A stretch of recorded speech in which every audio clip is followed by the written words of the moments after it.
The Tercentenary Incident, read by Hayward Morse. July 4th, 2076, and for the first time the accident of the conventional system of numeration based on powers of 10 had brought the last two digits of the year back to the fateful 76 that had seen the birth of the nation. It was no longer a nation in the old sense. It was rather a geographic expression, part of a greater whole that made up the federation of all humanity on Earth, together with its offshoots on the Moon and in the space colonies. By culture and heritage, however, the name and the idea lived on, and that portion of the planet signified by the old name was still the most prosperous and advanced region of the world, and the President of the United States was still the most powerful single figure in the Planetary Council. Lawrence Edwards watched the small figure of the President from his height of 200 feet. He drifted lazily above the crowd, his Flotron motor making a barely heard chuckle on his back, and what he saw looked exactly like what anyone would see on a holovision scene. How many times had he seen little figures like that in his living room, little figures in a cube of sunlight, looking as real as though they were living homunculi, except that you could put your hand through them. You couldn't put your hand through those spreading out in the tens of thousands over the open spaces surrounding the Washington Monument, and you couldn't put your hand through the President. You could reach out to him instead, touch him, and shake his hand. Edwards thought sardonically of the uselessness of that added element of tangibility, and wished himself 100 miles away, floating in air over some isolated wilderness, instead of here where he had to watch for any sign of disorder. There wouldn't be any necessity for his being here, but for the mythology of the value of pressing the flesh. Edwards was not an admirer of the President, Hugo Allen Winkler, 57th of the line. To Edwards, President Winkler seemed an empty man, a charmer, a vote-grabber, a promiser. He was a disappointing man to have in office now after all the hopes of those first months of his administration. The World Federation was in danger of breaking up long before its job had been completed, and Winkler could do nothing about it. One needed a strong hand, not a glad hand, a hard voice, not a honey voice. There he was now, shaking hands. A space formed around him by the service, with Edwards himself, plus a few others of the service watching from above. The President would be running for re-election, certainly, and there seemed a good chance he might be defeated. That would just make things worse, since the opposition party was dedicated to the destruction of the Federation. Edwards sighed. It would be a miserable 4 years coming up, maybe a miserable 40, and all he could do was float in the air, ready to reach every service agent on the ground by laser phone if there was the slightest. He didn't see the slightest. There was no sign of disturbance, just a little puff of white dust, hardly visible, just a momentary glitter in the sunlight, up and away, gone as soon as he was aware of it. Where was the President? He had lost sight of him in the dust. He looked about in the vicinity of where he had seen him last. The President could not have moved far. Then he became aware of a disturbance. First it was among the service agents themselves, who seemed to have gone off their heads and to be moving this way and that jerkily. Then those among the crowd near them caught the contagion, and then those further off. The sound rose and became a thunder. Edwards didn't have to hear the words that made up the rising roar. It seemed to carry the news to him by nothing more than its mass, clamorous urgency. President Winkler had disappeared. He had been there one moment and had turned into a handful of vanishing dust the next. Edwards held his breath in an agony of waiting, during what seemed a drug-ridden eternity, for the long moment of realization to end and for the mob to break into a mad, rioting stampede. When a resonant voice sounded over the gathering din, and at its sound the noise faded, died, and became a silence. It was as though it were all a holovision program after all, and someone had turned the sound down and out. Edwards thought, "My God, it's the President." There was no mistaking the voice. Winkler stood on the guarded stage from which he was to give his tercentenary speech, and from which he had left but 10 minutes ago to shake hands with some in the crowd. How had he gotten back there? Edwards listened. Nothing has happened to me, my fellow Americans. What you have seen just now was the breakdown of a mechanical device. It was not your president. So let us not allow a mechanical failure to dampen the celebration of the happiest day the world has yet seen. My fellow Americans, give me your attention. And what followed was the Tercentenary speech, the greatest speech Winkler had ever made, or Edwards had ever heard. Edwards found himself forgetting his supervisory job in his eagerness to listen. Winkler had it right. He understood the importance of the Federation, and he was getting it across. Deep inside, though, another part of him was remembering the persistent rumors that the new expertise in robotics had resulted in the construction of a look-alike president, a robot who could perform the purely ceremonial functions, who could shake hands with the crowd, who could be neither bored nor exhausted, nor assassinated. Edwards thought, in obscure shock, that that was how it had happened. There had been such a look-alike robot indeed, and in a way, it had been assassinated. October 13th, 2078. Edwards looked up as the waist-high robot guide approached and said mellifluously, "Mr. Janek will see you now." Edwards stood up, feeling tall as he towered above the stubby metallic guide. He did not feel young, however. His face had gathered lines in the last 2 years or so, and he was aware of it. He followed the guide into a surprisingly small room, where, behind a surprisingly small desk, there sat Francis Janek, a slightly paunchy and incongruously young-looking man. Janek smiled, and his eyes were friendly as he rose to shake hands. "Mr. Edwards," Edwards muttered. "I'm glad to have the opportunity, sir." Edwards had never seen Janek before, but then the job of personal secretary to the president is a quiet one and makes little news. Janek said, Sit down, sit down. Would you care for a soya stick?" Edwards smiled a polite negative and sat down. Janek was clearly emphasizing his youth. His ruffled shirt was open, and the hairs on his chest had been dyed a subdued but definite violet. Janek said, "I know you have been trying to reach me for some weeks now. I'm sorry for the delay. I hope you understand that my time is not entirely my own. However, we're here now. I have referred to the chief of the service, by the way, and he gave you very high marks.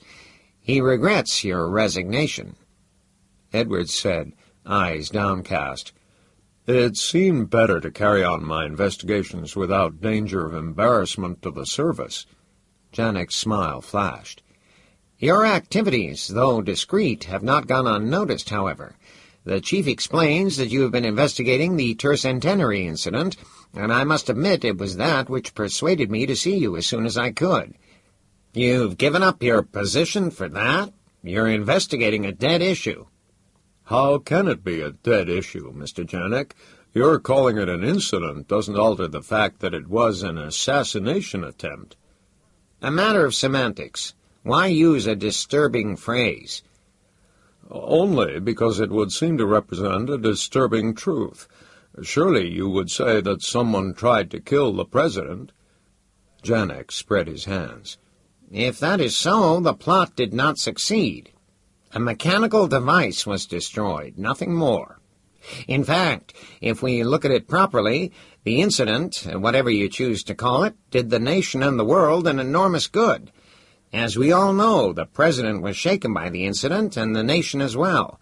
The president and all of us realized what a return to the violence of the last century might mean, and it produced a great turnaround." "I can't deny that." "Of course you can't. Even the president's enemies will grant that the last 2 years have been great accomplishments. The Federation is far stronger today than anyone could have dreamed it would be on that Tercentenary day. We might even say that a breakup of the global economy has been prevented." Edwards said cautiously, "Yes, the president is a changed man. Everyone says so." Janek said, "He was a great man always. The incident made him concentrate on the great issues with a fierce intensity, however." Which he didn't do before? Perhaps not quite as intensely. In effect, then, the President and all of us would like the incident forgotten. My main purpose in seeing you, Mr. Edwards, is to make that plain to you. This is not the 20th century, and we can't throw you in jail for being inconvenient to us or hamper you in any way. But even the Global Charter doesn't forbid us to attempt persuasion. Do you understand me? I understand you, but I do not agree with you. Can we forget the incident when the person responsible has never been apprehended? Perhaps that is just as well, too, sir. Far better that some unbalanced person escape than that the matter be blown out of proportion and the stage set possibly for a return to the days of the 20th century. The official story even states that the robot spontaneously exploded, which is impossible, and which has been an unfair blow to the robot industry. A robot is not the term I would use, Mr. Edwards. It was a mechanical device. No one has said that robots are dangerous per se, certainly not the workaday metallic ones. The only reference here is to the unusually complex man-like devices that seem flesh and blood and that we might call androids. Actually, they are so complex that perhaps they might explode at first. I'm not an expert in the field. The robotics industry will recover. Nobody in the government, said Edwards stubbornly, seems to care whether we reach the bottom of the matter or not. I've already explained that there have been no consequences but good ones. Why stir the mud at the bottom when the water above is clear? And the use of the disintegrator? For a moment, Janek's hands, which had been slowly turning the container of soya sticks on his desk, held still. Then it returned to its rhythmic movement. He said lightly, "What's that?" Edwards said intently, "Mr. Janek, I think you know what I mean. As part of the service—" "To which you no longer belong, of course." "Nevertheless, as part of the service, I could not help but hear things that were not always, I suppose, for my ears. I had heard of a new weapon, and I saw something happen at the Tercentenary which would require one. The object everyone thought was the President disappeared into a cloud of very fine dust. It was as though every atom within the object had had its bonds to other atoms loosened. The object had become a cloud of individual atoms, which began to combine again, of course, but which dispersed too quickly to do more than appear a momentary glitter of dust." "Very science fiction-ish." "I certainly don't understand the science behind it, Mr. Janek, but I do see that it would take considerable energy to accomplish such bond-breaking. This energy would have to be withdrawn from the environment. Those people who were standing near the device at the time, and whom I could locate and who would agree to talk, were unanimous in reporting a wave of coldness washing over them." Janek put the soy stick container to one side with a small click of transite against lucite. He said, "Suppose, just for argument, that there is such a thing as a disintegrator." "You need not argue. There is." "I won't argue. I know of no such thing myself, but in my office I am not likely to know of anything so security-bound as new weaponry. But if a disintegrator exists and is as secret as all that, it must be an American monopoly, unknown to the rest of the Federation. It would then not be something either you or I should talk about. It could be a more dangerous war weapon than the nuclear bombs, precisely because, if what you say is so, it produces nothing more than disintegration at the point of impact and cold in the immediate neighborhood. No blast, no fire, no deadly radiation. Without these distressing side effects, there would be no deterrent to its use. Yet, for all we know, it might be made large enough to destroy the planet itself." "I'll go along with all of that," said Edwards. "Then you see that if there is no disintegrator, it is foolish to talk about one, and if there is a disintegrator, then it is criminal to talk about one." I haven't discussed it, except to you, just now, because I'm trying to persuade you of the seriousness of the situation. If one had been used, for instance, ought not the government to be interested in deciding how it came to be used? If another unit of the Federation might be in possession? Janek shook his head. I think that we can rely on appropriate organs of this government to take such a thing into consideration. You had better not concern yourself with the matter. Edwards said, in barely controlled impatience.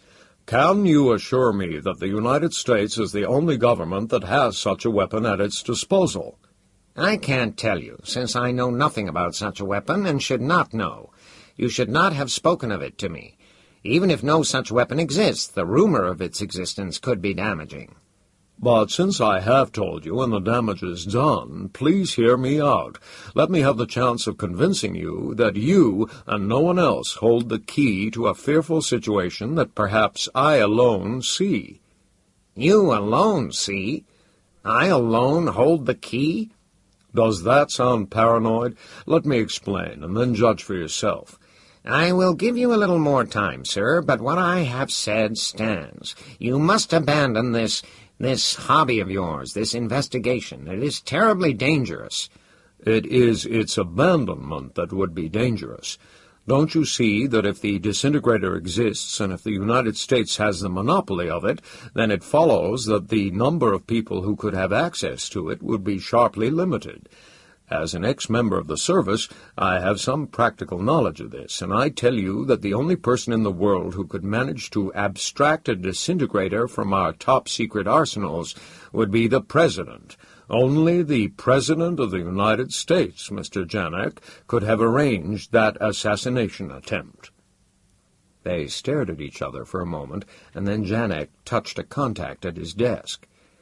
He said, "Added precaution. No one can overhear us now by any means. Mr. Edwards, do you realize the danger of that statement? To yourself? You must not overestimate the power of the global charter. A government has the right to take responsible measures for the protection of its stability."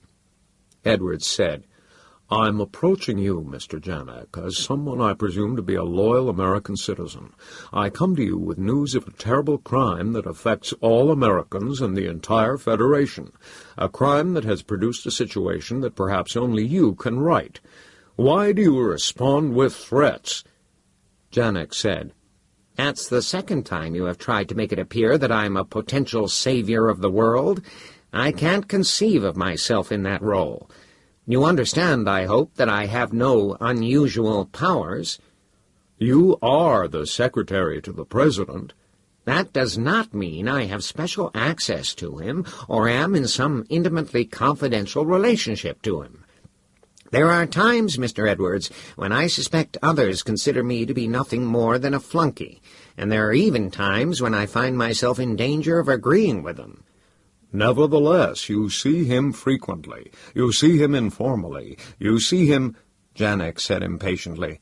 I see enough of him to be able to assure you that the President would not order the destruction of that mechanical device on Tercentenary Day. Is it, in your opinion, impossible, then? I did not say that. I said he would not. After all, why should he? Why should the President want to destroy a look-alike android that has been a valuable adjunct to him for over 3 years of his presidency?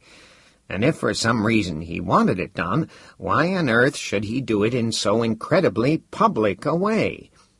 At the Tercentenary, no less. Thus advertising its existence, risking public revulsion at the thought of shaking hands with a mechanical device, to say nothing of the diplomatic repercussions of having had representatives of other parts of the Federation treat with one. He might instead simply have ordered it disassembled in private. No one but a few highly placed members of the administration would have known.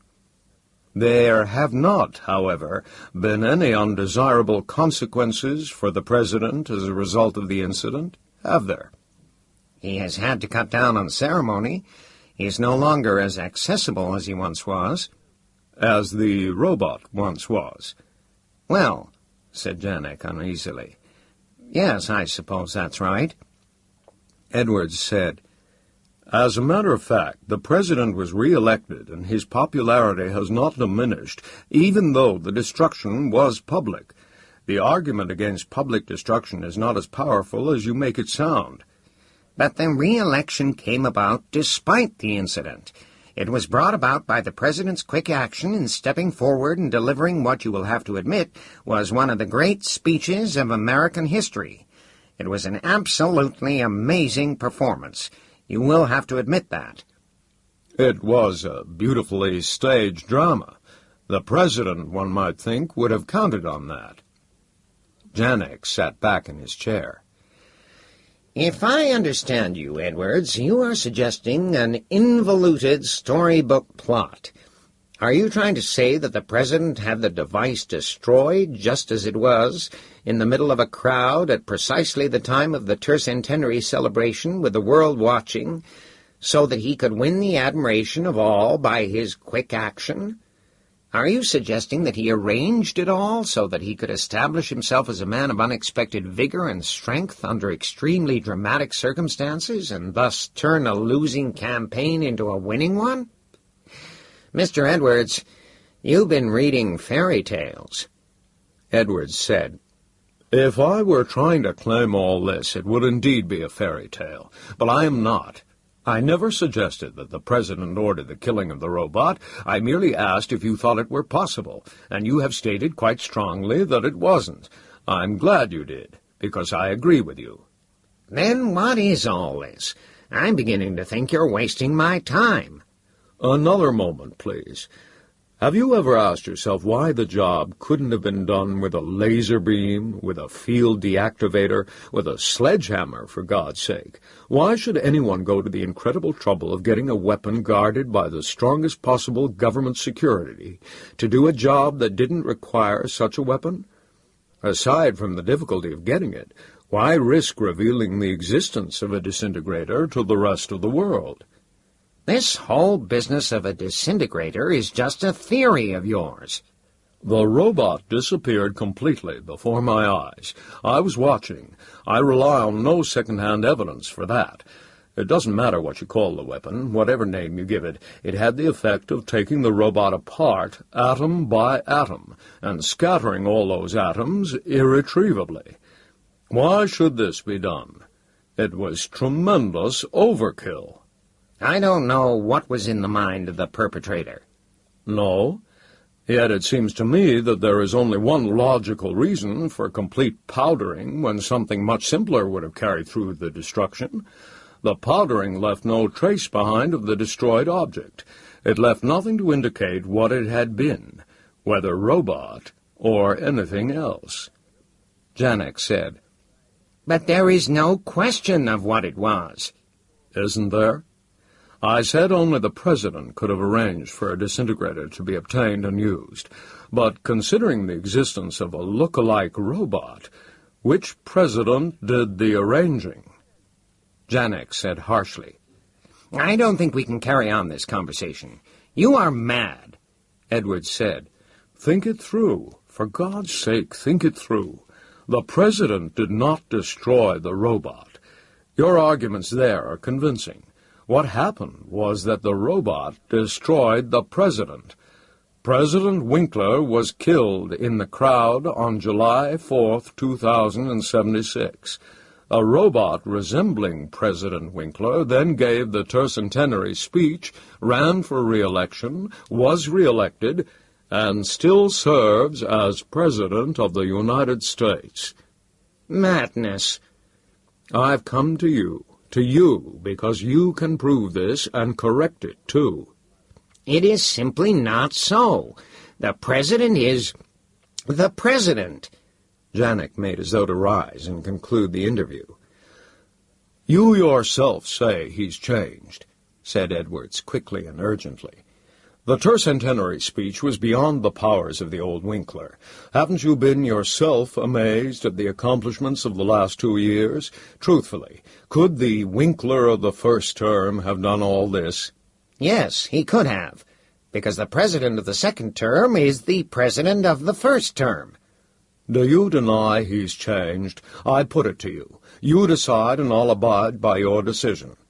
He's risen to meet the challenge, that's all. It's happened before this in American history. But Janek sank back into his seat. He looked uneasy. "He doesn't drink," said Edwards. He never did, very much. "He no longer womanizes. Do you deny he did so in the past?"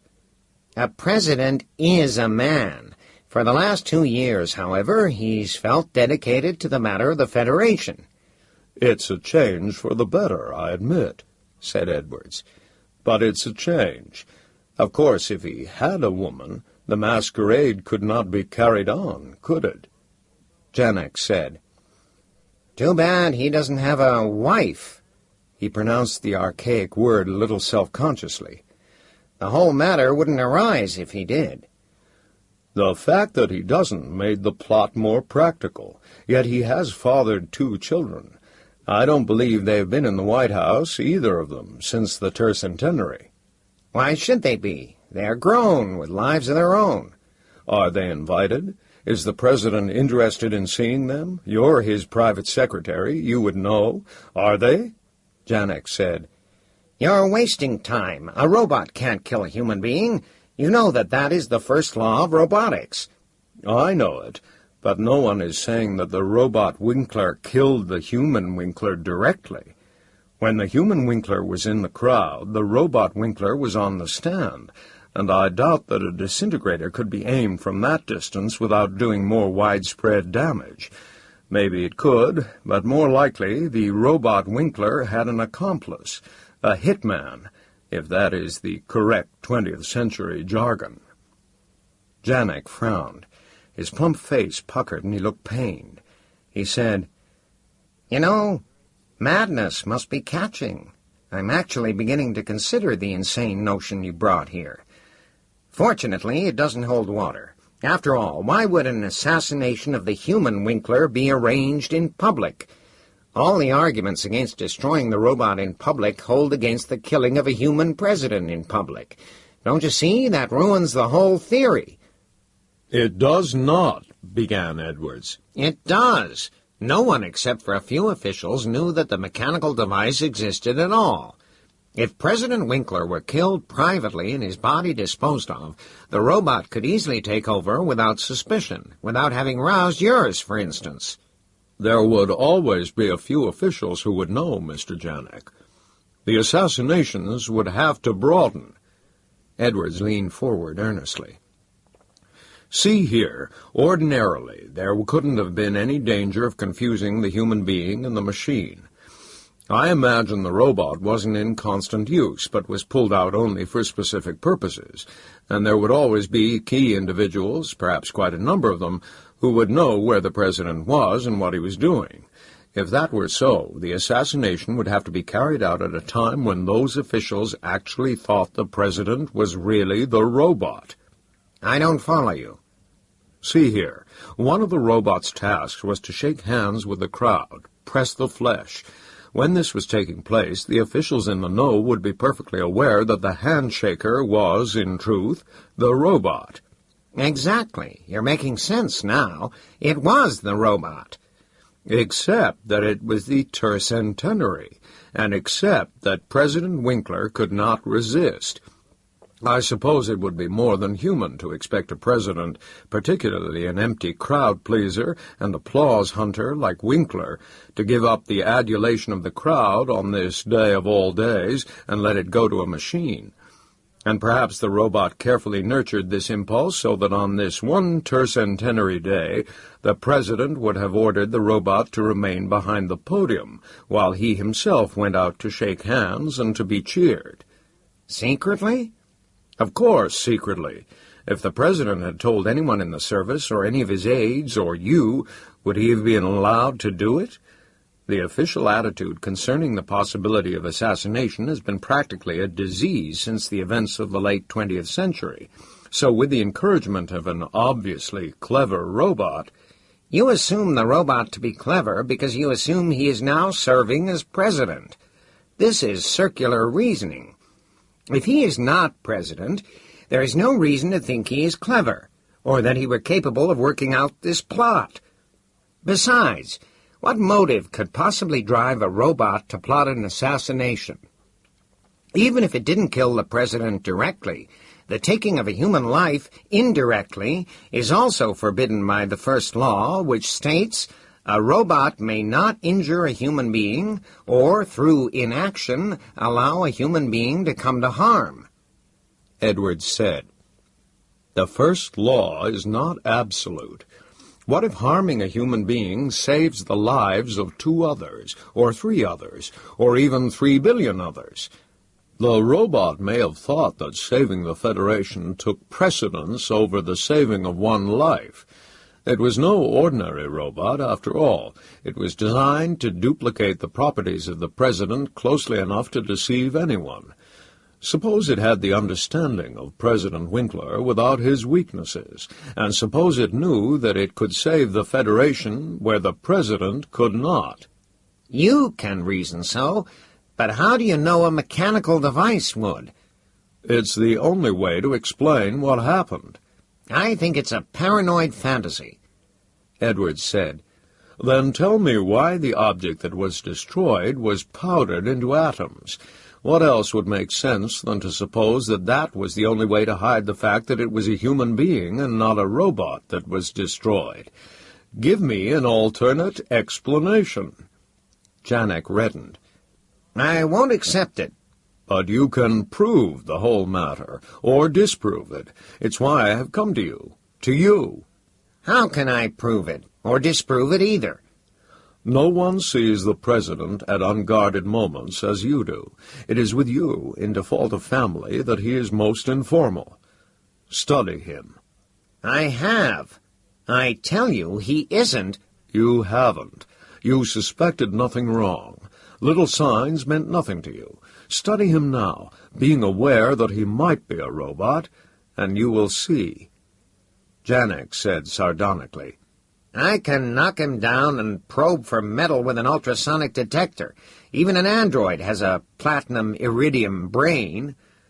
"No drastic action will be necessary. Just observe him, and you will see that he is so radically not the man he was that he cannot be a man." Janek looked at the clock calendar on the wall.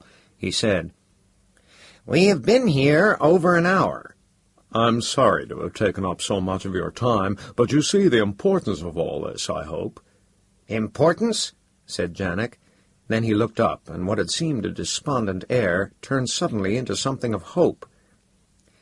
"But is it, in fact, important? Really, I mean?" "How can it not be important? To have a robot as President of the United States, that's not important?" "No, that's not what I mean. Forget what President Winkler might be. Just consider this. Someone serving as President of the United States has saved the Federation. He has held it together, and in the present moment he runs the Council in the interests of peace and of constructive compromise. You'll admit all that," Edwards said. "Of course I admit all that, but what have the President established? A robot in the White House for a very good reason now may lead to a robot in the White House 20 years from now for a very bad reason, and then to robots in the White House for no reason at all, but only as a matter of course. Don't you see the importance of muffling a possible trumpet call for the end of humanity at the time of its first uncertain note?" Janek shrugged. "Suppose I find out he's a robot. Do we broadcast it to all the world? Do you know what it will do to the world's financial structure? Do you know—" "I do know. That is why I have come to you privately instead of trying to make it public. It is up to you to check out the matter and come to a definite conclusion. It is up to you, next, having found the supposed President to be a robot, which I am certain you will do, to persuade him to resign." "And by your version of his reaction to the First Law, he will then have me killed, since I will be threatening his expert handling of the greatest global crisis of the 21st century." Edwards shook his head. "The robot acted in secret before, and no one tried to counter the arguments he used with himself. You will be able to reinforce a stricter interpretation of the First Law with your arguments. If necessary, we can get the aid of some official from U.S. Robots and Mechanical Men, Inc., who constructed the robot in the first place. Once he resigns, the vice president will succeed. If the robot Winklers put the old world on the right track, good. It can now be kept on the right track by the vice president, who is a decent and honorable woman. But we can't have a robot ruler, and we mustn't ever again. What if the president is human?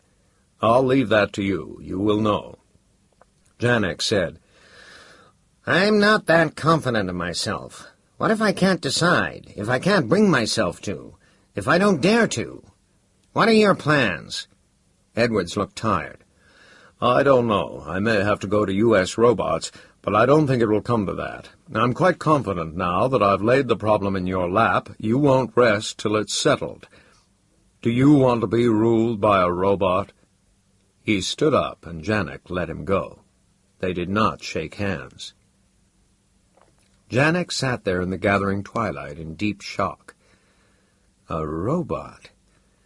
The man had walked in and had argued in perfectly rational manner that the President of the United States was a robot. It should have been easy to fight that off. Yet though Janek had tried every argument he could think of, they had all been useless, and the man had not been shaken in the least. A robot as president. Edwards had been certain of it, and he would stay certain of it. And if Janek insisted that the president was human, Edwards would go to U.S. robots. He wouldn't rest. Janek frowned as he thought of the 28 months since the Tercentenary, and of how well all had gone in the face of the probabilities. And now? He remained lost in somber thought. He still had the disintegrator, but surely it would not be necessary to use it on a human being, the nature of whose body was not in question. A silent laser stroke in some lonely spot would do. It had been hard to maneuver the president into the earlier job, but in this present case, it wouldn't even have to know.